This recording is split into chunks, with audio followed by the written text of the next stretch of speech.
في القرآن المجيد علم الإنسان ما لم يعلم صدق الله العظيم وصدق رسوله النبي الكريم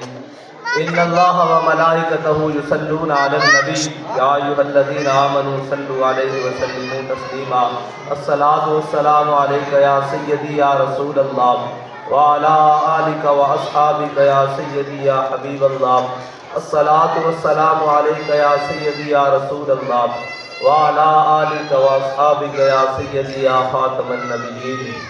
بندہ پروردگارم امت احمد نبی دوست دار چار یارم تابع اولاد علی مذہب حنفی ادارم ملت حضرت خلیل خاک پائے غوث اعظم زیر سایہ ہر ولی صدیق اکس حسن کمال محمد فاروق ذل جاہ و جلال محمد عثمان ضیاء شمع جمال محمد حیدر بہار باغ خصال محمد صلی اللہ تعالی علیہ وسلم لوح بھی تو قلم بھی تو تیرا وجود الکتاب گنبد آب کی نرنگ تیرے محیط میں حباب عالم آب و خاک میں تیرے ظہور سے فروغ علامہ اقبال نے فرمایا عالم و آب و خاک میں تیرے ظہور سے فروغ ذرہ ریگ کو دیا تو نے طلوع آفتاب حضور سید عالم صلی اللہ علیہ وسلم کی محبت کی میں نے چند باتیں کرنی ہیں کیونکہ علماء کرام بیٹھے ہیں بڑی بڑی علمی شخصیات موجود ہیں ان کے سامنے میری لب کشائی ایسے ہی ہے جیسے طالب علم کی حیثیت ہے لیکن میں اوروں کا ہے پیام اور میرا پیام اور ہے عشق درد مند کا طرز کلام اور ہے علامہ اقبال فرماتے ہیں کہ حضور سید عالم صلی اللہ علیہ وسلم کی آمد سے پہلے مت کو یہ سمجھے کہ ہم نے چھوٹی بچیاں تھیں ان کو روک دیا مولوی تنگ نظر ہوتے ہیں مولوی ہرگز تنگ نظر نہیں ہوتے مولوی غیرت مند ہوتے ہیں اور اپنی قوم کو غیرت مند بنانا چاہتے ہیں بے شک بالکل یہ کوئی سمجھے کہ انہوں نے تنگ نظری کی ہے چھوٹی بچیاں تھیں بھائی چھوٹی بچیوں کا مسئلہ نہیں ہے مسئلہ یہ ہے کہ ہم نے اس لیے رکوایا ہے کہ اقبال کہتا ہے سیرت فرزند ہاز امہات اور جوہر صدق و صفات از امہات اقبال کہتا ہے ہمیشہ یاد رکھنا ماؤں کی سیرتیں بیٹوں میں آتی ہیں ماؤں کی سیرتوں سے بیٹے بڑے پیدا ہوتے ہیں اقبال کہتا ہے تو کیا سمجھتا ہے امام علی مقام 72 لے کے کربلا میں گئے ہیں تو یہ امام علی مقام کا اپنا مقام ہے وہ کہتا ہے ضرور ہے اپنا مقام لیکن اس لیے گئے ہیں کہ وہ سیدہ کی گود میں پلے ہیں وہ سیدہ کی گود میں تشریف لائے ہیں اس لیے سیرت فرزند ہاز امہات بیٹوں کی سیرتیں ماؤں کی وجہ سے ہوتی ہیں ماؤں کی تربیت کی وجہ سے ہوتی ہیں اور ہماری ان بچیوں نے قوم کی مائیں بننا ہے اور ہمیں اس قوم میں ان بچیوں سے توقع ہے کہ ان کی گودوں میں کوئی صلاح الدین ایوبی کا غلام آئے گا کوئی طارق بن زیاد کا غلام آئے گا کوئی محمود غزنوی کا غلام آئے گا کوئی جناب التمش کا غلام آئے گا کوئی اورنگزیب عالمگیر کا غلام آئے گا جو حضور سید عالم صلی اللہ علیہ وسلم کی امت کے لیے نشاط ثانیہ کا کام کرے گا اور یاد رکھنا حضور سید عالم صلی اللہ علیہ وسلم کی محبت کائنات کا وہ واحد اثاثہ ہے جو انسان کو ہر دولت سے ہر عشرت سے ہر جاہ و جلال سے بے نیاز کر دیتا ہے حضور سید عالم صلی اللہ علیہ وسلم کی محبت وہ واحد اثاثہ ہے اگر اقبال کہتا ہے بمصطفیٰ برساں خیشرا کے دی ہماؤس اقبال کہتا ہے اگر آپ حضور سید عالم صلی اللہ علیہ وسلم کی ذات گرامی تک پہنچ گئے ہو تو بمصطفیٰ برساں خیشرا کے دی ہماؤس کہتا ہے پھر تو نے دین سمجھ لیا ہے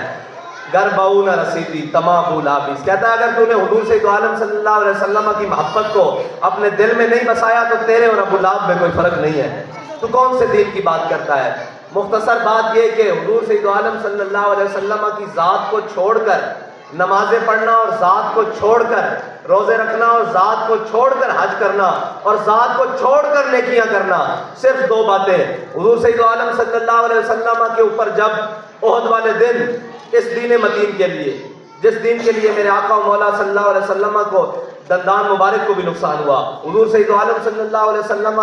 کے جسم اطہر پر تلوار اور تیروں سے زخم بھی آئے حضور سید عالم صلی اللہ علیہ وسلم کی خاطر حضرت طلحہ نے 70 زخم اپنے جسم پر کھائے وہ بڑا مشکل دن حضور سید عالم صلی اللہ علیہ وسلم جس وقت حضور سید عالم صلی اللہ علیہ وسلم پر تلوار تیر اور نیزوں سے حملہ کیا جا رہا تھا عین اس وقت مسجد نبی میں منافق نماز پڑھ رہے تھے زور کی نماز پڑھ رہے تھے عین اس وقت جب حضور سید عالم صلی اللہ علیہ وسلم کی ذات اقدس پر काफिरों ने हमला किया, लेकिन उस वक्त जिस वक्त हमला किया, हजरत शम्मास बिन उस्मान हुजूर सैयद आलम सल्लल्लाहु अलैहि वसल्लम के गिर्द घूमकर तमाम तलवार, तीर, नेज़े, भाले अपने जिस्म पर ले रहे थे। हजरत शम्मास बिन उस्मान शहीद हो गए। मेरे आका और मौला सल्लल्लाहु अलैहि वसल्लम ने 70 सहाबा कराम का जनाजा ऐसे सामने रखा। जब हजरत शम्मास बिन उस्मान की बारी आई तो मेरे आका ने फरमाया, मेरे सहाबा शम्मास बिन उस्मान का जनाजा नहीं पढ़ा जाएगा। अर्ज की, या रसूलल्लाह, ये तो मोमिन है, मुसलमान है, इसका जनाजा क्यों नहीं पढ़ा जाएगा? मेरे आका मौला सल्लल्लाहु अलैहि वसल्लम ने फरमाया, शम्मास बिन उस्मान ने अपनी नबी की इज्जत पर पहरा देकर जन्नत में वो मकाम हासिल किया है कि नमाज जनाजा तो दराजात की बुलंदी के लिए पढ़ा जाता है। जन्नत में उस मकाम पर शम्मास बिन उस्मान पहुंच गया है कि जन्नत में अब उससे आगे मकाम ही कोई नहीं। ये हुजूर की जात पर पहरा देने का है। और मुनाफिक ऐन उस वक्त में नमाज पढ़ रहे थे हुजूर को छोड़कर। फिर अब्दुल्ला बिन उबई के लिए हुजूर ने अपना कुर्ता भी दिया, नमाज जनाजा भी पढ़ाई। और मेरे अल्लाह फरमाता है, ऐ मेरे हबीब, अगर आप इसके लिए 70 बार भी बख्शिश मांगे ना, हम इसको बख्शेंगे नहीं, क्योंकि तू आया न दरते क्यों बदनसीबा, हजारा रंगा विच रंगे दे मोहम्मद। क्योंकि इसने आपको छोड़कर नमाज पढ़ी है, इसने आपको छोड़कर रोजे रखे हैं, इसने आपको छोड़कर मिंबर पर खड़े होकर कहा है कि जनाब हम इस्लाम के दाई हैं। नहीं, सारा का सारा मुस्तफ़ा बिरसा खेशरा के दी हम आउज, जिन्होंने हुजूर सैयद आलम सल्लल्लाहु अलैहि वसल्लम की जात को माना। रब ने कहा कि इनके नमाज जनाजा पढ़ने की जरूरत ही नहीं, इनको वो मकाम मिल गया। लेकिन जो हुजूर को छोड़कर नमाजें पढ़ते रहे, अल्लाह ने कहा इनकी बख्शिश ही नहीं। बस जो हुजूर की जात तक पहुंचा वही इस्लाम है। और इस्लाम की माओं ने, ये याद रखना, आज यूरोप, आज जनाब मगरिब ये कहता है वो आंख के सुरमा मैं से, सुरमा अफरंग से है रोशन। इकबाल कहता है वो आंख के सुरमा अफरंग से है रोशन, पुरकार और सुखनसाज है लेकिन नमनाक नहीं है, दिल सोच से खाली है, निगाह पाक नहीं है, फिर इसमें अजब क्या है कि तू बेबाक नहीं है। ज़ौक़ तजल्ली भी पिन्हा इस खाक में, है गाफिल तू निरा साहिबे अदराक नहीं है। और इकबाल कहता है मेरे कलाम पे हुज्जत है नुक्ता लौलाक। इकबाल कह रहे मेरे कलाम पे हुज्जत है नुक्ता लौलाक, वो मोमिन नहीं जो साहिब लौलाक नहीं है। और ये आज आके मगरिब कहता है कि हमने औरतों को आज़ादी देनी है, औरतों को आज़ादी इस्लाम देकर गया है। औरतों को आज़ादी क्या दी? हज़रत जनाब सैयदना फारूक आज़म तर्जुमाने नबी हम ज़ुबाने नबी, जाने शान अदालत पे लाखों सलाम। मेरे आका मौला सल्लल्लाहु अलैहि वसल्लम ने फरमाया मेरे बाद अगर कोई नबी होता तो उमर होता, और उमर ऐसे आंख भर के सूरज को देखे तो वो बेनूर हो जाए। हुजूर सैयद आलम सल्लल्लाहु अलैहि वसल्लम के जलाल का मज़हर हज़रत फारूक आज़म ने तमाम अहले मदीना को जमा किया। जमा करके कहा कि मैं देख रहा हूँ कि जनाब तमाम आप लोग इसराफ कर रहे हैं हक महर देने में, शादियों के मौके पर हक महर बड़े बड़े रख रहे हैं, तो मैं चाहता हूँ कि हक महर की जो तादाद है, जो पैसा है, जो भी मुअय्यन, उसको मुअय्यन कर दिया जाए, ना उससे ऊपर कोई दे ना उससे नीचे कोई दे। तो एक खातून मुसलमानों की माँ एक खड़ी हो गई, उन्हें कहा उमर कौन होता है हमारा हक महर मुअय्यन करने वाला? अल्लाह और उसके रसूल ने कुरान में हमें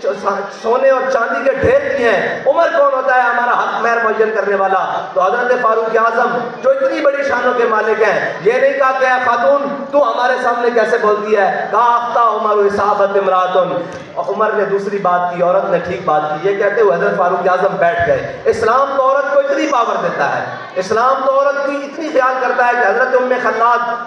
मैदान उहद में अपने बेटे की लाश पर आई। जब देखा कि बेटा शहीद हो गया तो अपने बेटे की लाश पर आई और पूरा पर्दा करके, ऐसे पूरा पर्दा करके, पूरा अपना आप ढांप के जब अपने बेटे की लाश पर आई तो लोगों ने कहा कि माई साहबा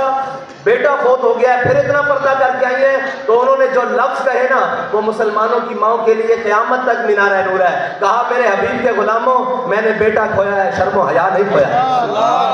मैंने बेटा खोया है, शर्म व हया नहीं खोया। इसलिए हम कहते हैं कि ये उम्मत मार खा रही है, उसकी वजह यह है कि ये याद रखना, मर्द बेगैरत एक फर्द बेगैरत, माँ बेगैरत एक जहां बेगैरत। ये याद रखना, हमारी माओं की गोदों में सलाहुद्दीन अय्यूबी के गुलामों ने आना है, इन माओं की गोदों में कोई राशिद मिन्हास आया है जी, इन माओं की गोदों में कोई मुमताज़ कादरी आया है, कोई इल्मुद्दीन आया है, इन माओं की गोदों से ही। और याद रखना, जब तक माएँ ये अफगानिस्तान में आपके सामने है, सारा कुछ उन्होंने तबाह कर दिया, उनकी माओं की गोदों की परवरिश ने इस्लाम को दोबारा वहाँ निशात सानिया दी है, उनकी माओं ने दोबारा उनको रिजाल दिए हैं। 53 ममालिक बनते हैं, 53 ममालिक, ताकत का महवर। और जब कहते थे कि हम आपको पत्थर के दौर में भेज देंगे, ये याद रखना, माँ परवरिश करके बेटे को मैदान में भेजती रही है। तो फिर इकबाल कहता है अल्लाह को पामर्दी है मोमिन पे भरोसा। इब्लीस को यूरोप की मशीनों का सहारा, इब्लीस ने सारी मशीनें वहां लाए, वहां तो ऐसे जदीद आलात भी लाए जो दीवार से पार भी दिखा सकते थे, बड़े बड़े जदीद आले। लेकिन याद रखना, जब अल्लाह की मदद आती है ना, तो अल्लाह कहता है मैं 1000 फरिश्तों के साथ, फिर 2000 फरिश्तों के साथ, फिर 4000 फरिश्तों के साथ, फिर फरमाता है अन्नी माकुम, मैं भी तुम्हारे साथ हूँ। लेकिन फर्क यह है कि इकबाल कहता है मैं तुझको बताता हूँ तकदीर उमम क्या है, शमशीर और सना अव्वल, ताऊस और बाब आखिर। हाँ, ये याद रखना, मुसलमानों को जब भी निशात सानिया मिलेगी, और आज भी तहरीक लब्बैक या रसूल अल्लाह ने जितनी कुर्बानियाँ दी हैं, जितनी बड़ी बड़ी मार्के बर्पा किए हैं, उसके पीछे हमारी माओं की कुर्बानियाँ हैं। मैं इस दफ़ा भी जब अपने बाबा जी के उर्स के आखिरी स्टेज पर खड़ा था, तो हाफिज शकील साहब की वालदा, उनके 8 बेटे थे, 8 बेटे, 7 बेटे उन्होंने उर्स वाले दिन भेजे, और साथ में पैगाम लिख कर भेजा कि ये मेरे 7 बेटे हैं, अकेला अकेला चाहिए तब भी हुजूर के दीन के लिए हाजिर हैं, अगर इकट्ठे चाहिए तो तब भी हुजूर के दीन के लिए।